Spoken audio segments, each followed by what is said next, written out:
Hello everyone, welcome to ज्ञानम institute. My self रोशनी गौतम। आप सभी को पता चल गया होगा स्टूडेंट की यूजीसी नेट जून 2025 की नोटिफिकेशन जारी हो गई है।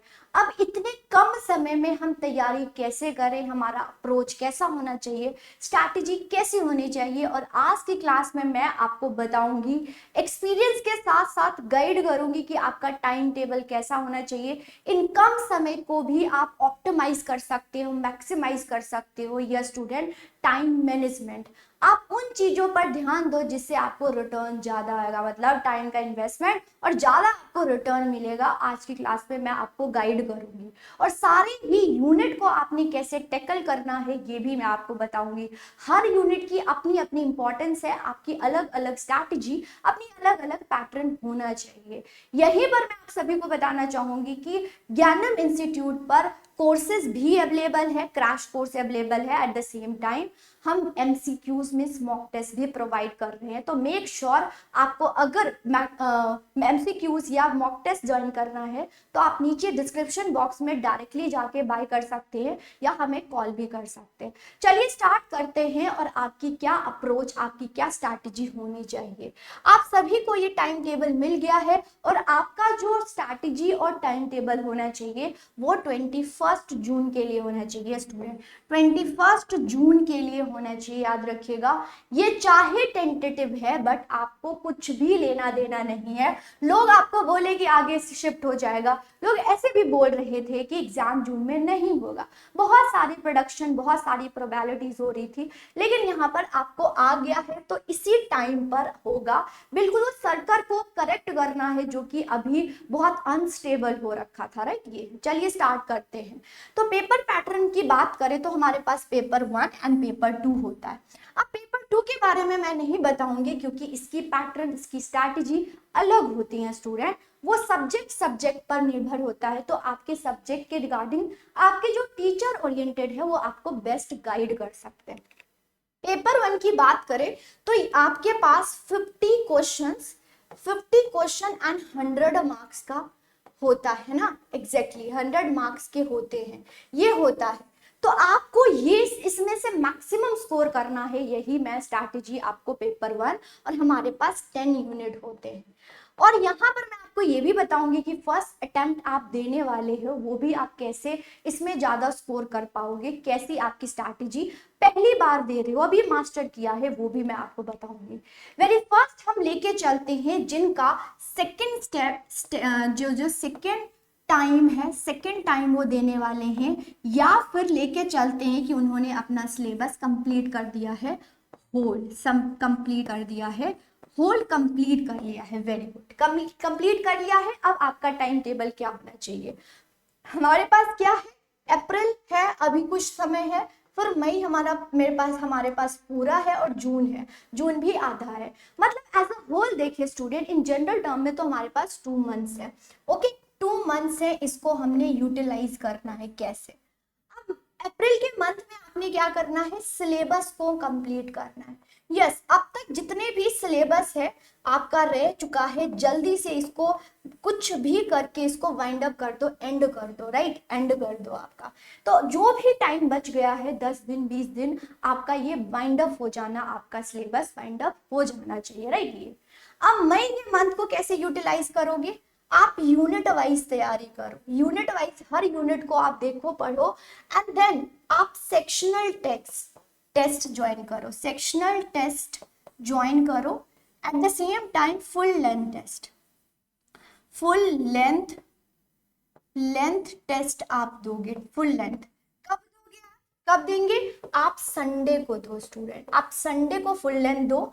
एंड जैसे ही यूनिट, लेट सपोज आपकी टीचिंग एप्टीट्यूड हो गया, आप टेस्ट दो, काम खत्म।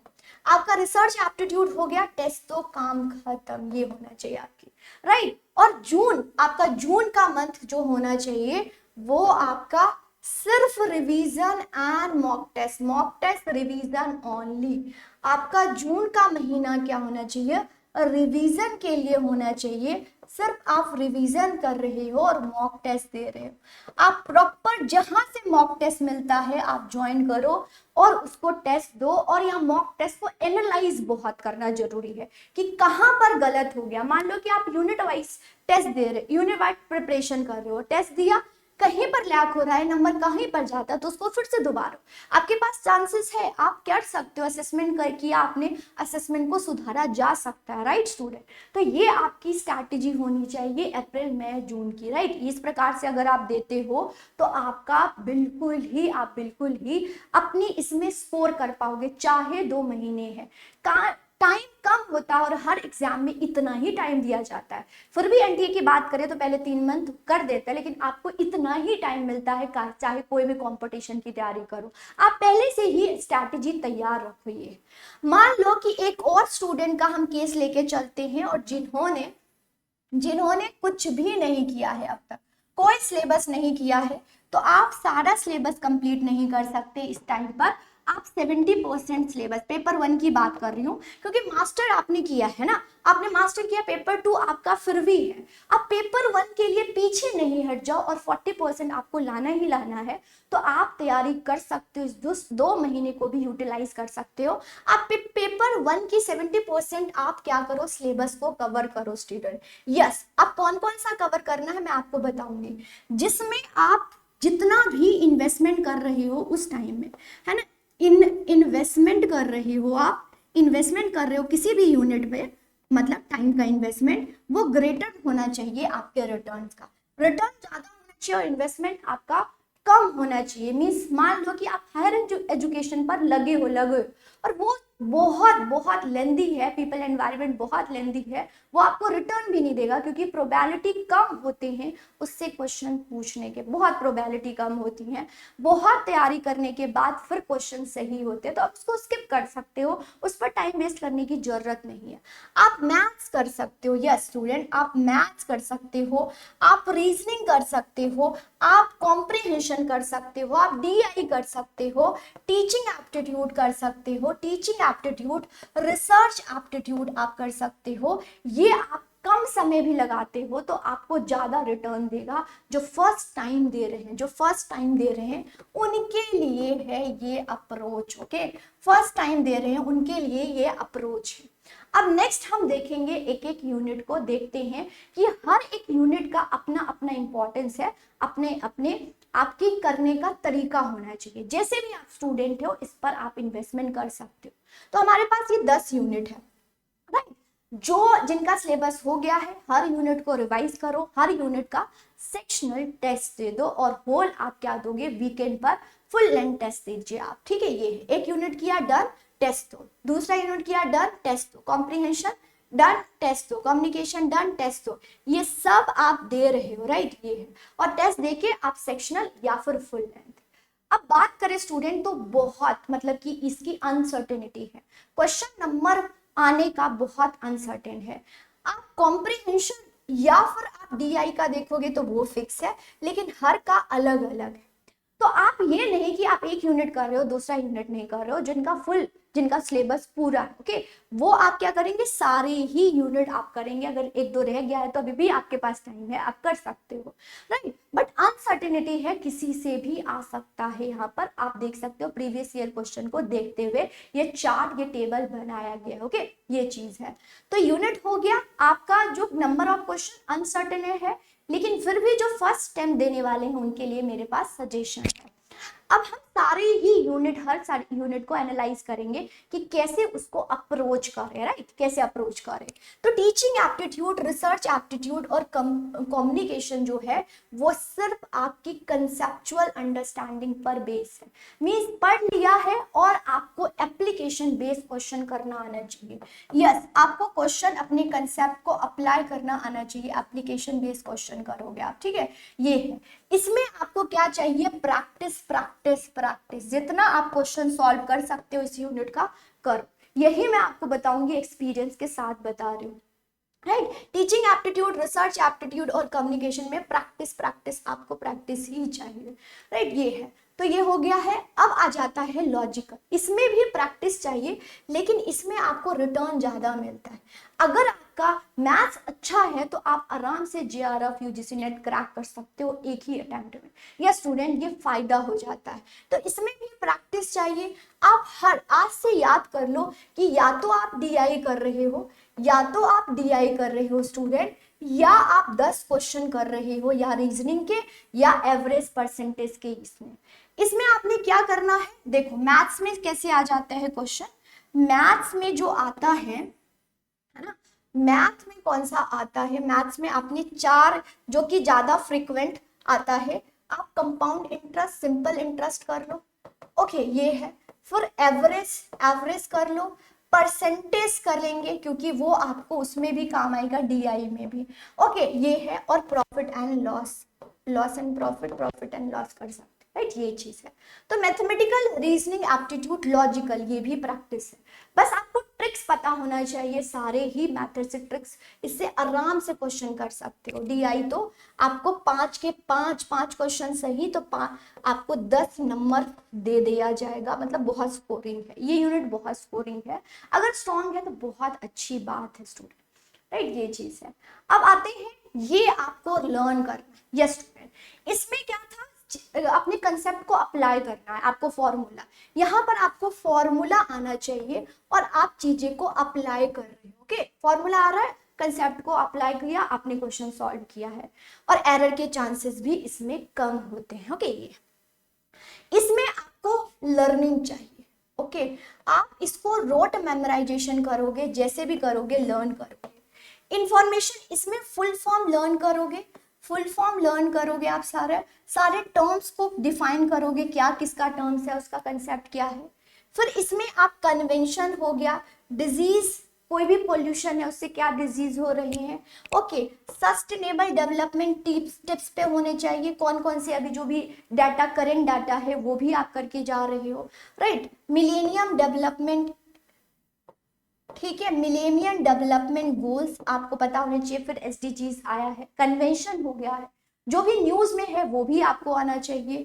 Higher education system, okay, higher education system को भी आपको सारे एजुकेशन इवेल्युएशन पता होना चाहिए, ancient, pre independent, post independent, new education policy, institute, UGC, all India council of technical education, new NIRF की रैंकिंग आपको पता होनी चाहिए, कौन सा यूनिवर्सिटी टॉप पर है, डिफरेंट डिफरेंट फील्ड में, करंट अफेयर भी इसको पता होना चाहिए। जो फर्स्ट टाइम दे रहे हैं, फर्स्ट टाइम दे रहे हैं, ये आप करो स्टूडेंट। आप एक बार कंसेप्ट को पढ़ रहे हो, 10 दिन एक यूनिट में लगा रहे हो, आप बिल्कुल क्रैश कोर्स जल्दी जल्दी आप करके और फिर इसको कर रहे हो। आप जो फर्स्ट टाइम दे रहे हैं वो ये यूनिट करें, ये यूनिट करें, इसको छोड़ दें। आईसीटी आप कर सकते हो, आईसीटी डन, आईसीटी कर सकते हो, लेकिन इस दोनों को आप स्किप कर दोगे जो कि आप फर्स्ट टाइम दे रहे हो उनके लिए है। जो जिनकी सिलेबस है वो इनको भी पढ़े, तभी आपके जेआरएफ के चांसेस है, अदरवाइज आप नहीं कर पाओगे, साफ साफ बोल रही हूँ स्टूडेंट। यस स्टूडेंट, तो ये देखिए 3 टाइप के हैं। एक है कि जितना आपने कंसेप्ट समझा और अप्लाई किया, दूसरा है फॉर्मूला लॉजिक से आपने किया, और तीसरा है लर्निंग, इसको लर्न करो, डेली आप रिवाइज करो, डेट्स याद करो, एक हमने पेपर बना लिया सामने रख लिया है उसको आप रिवाइज करो, तो ये है। अब बात करते हैं कि ये जो है सारी ही यूनिट, ये सारी यूनिट आपको 60% आउट ऑफ 100 60% मार्क्स आपको दिलाएगा, यस स्टूडेंट, ये सारे।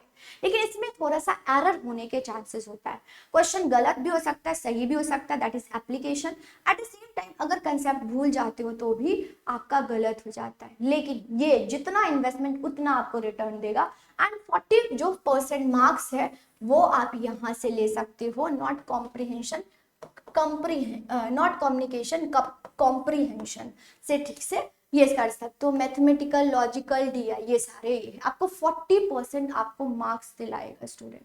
समझ में आया कि जो तैयारी कर रहे हैं, जिनका सिलेबस है, वो इस तरह से हर यूनिट को अप्रोच करें। ये स्टूडेंट अप्रोच ऐसे करोगे तो आप ज़्यादा स्कोर पर कर पाओगे, और जो फर्स्ट टाइम दे रहे हैं उनके लिए भी मैंने स्ट्रैटेजी बताई। लास्ट में आप सभी को मैं यही कहना चाहूँगी, 3 चीज़ होनी चाहिए। आपका सिलेबस बिल्कुल कंप्लीट होना चाहिए, सिलेबस कंप्लीट होना चाहिए, ठीक है, ये है। दूसरा, सिलेबस कंप्लीट। तीसरा आपका रिवीजन होना चाहिए, रिवीजन रिवीजन रिवीजन होना चाहिए। ओके, या लर्निंग बोल लेती हूँ, लर्निंग होनी चाहिए। और तीसरा mock test, very important. Mock test नहीं दोगे तो आपकी एक्यूरेसी नहीं आएगी। अगर आपको एक्यूरेट आंसर या एरर कम हो, उसके लिए आपको मॉक टेस्ट देना चाहिए। जितना आप हमसे भी कर सकते हो और आप जहां से भी आपको सही लगता है मॉक टेस्ट दो स्टूडेंट। क्वेश्चन से भागोगे तो आप एग्जाम को क्रैक नहीं कर पाओगे। लास्ट में आपको मैं यही बोलना चाहूंगी कि आप कीप मोटिवेटेड, आप मोटिवेशन रखोगे, यही मेरा आप सभी से है। मोटिवेशन जरूर रखना, चाहे कम समय है तो स्ट्रेस नहीं लेना है, बिल्कुल शांति से कामली 2 महीने के लिए सब ब्लॉक कर लो अपने आप को। 2 महीने में कुछ नहीं होता है, आप तैयारी करो। आप ऐसे भी कर सकते हो, 2 अगर वर्किंग हो तो 2:1 क्या कर सकते हो, मीन्स पेपर 2 आप 2 घंटे पढ़ो अगर वर्किंग हो, और पेपर 1 आप 1 घंटा पढ़ सकते हो अगर वर्किंग हो।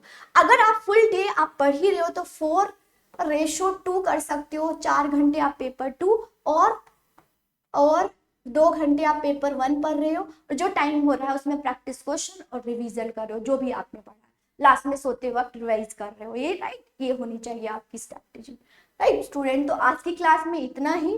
कोई भी डाउट होता है, कोई भी सजेशन होता है, कोई भी टॉपिक समझ नहीं आ रहा, आप सच चैट बॉक्स में लिख सकते हो। पूरी टीम आपकी हेल्प करेगी, सारी ही स्ट्रैटेजी आपके लिए लाया जाएगा। आपके लिए नया सेशंस, मतलब कि बहुत सारे सेशंस भी लाए जाएंगे eight the same time, crash course और प्लस आपको मॉक टेस्ट भी अवेलेबल है। चाहे सेक्शनल की बात करें, चाहे फुल लेंथ टेस्ट की बात करें, दोनों अवेलेबल है। आप या डायरेक्टली बाय कर सकते हो, जिसका लिंक डिस्क्रिप्शन बॉक्स में हो जाता है, मिल जाएगा। अगर बाय चांस नहीं मिलता है तो आप कॉल कर सकते हो, जो कि यहाँ पर आपको नीचे डिस्क्रिप्शन बॉक्स में मिल जाएगा।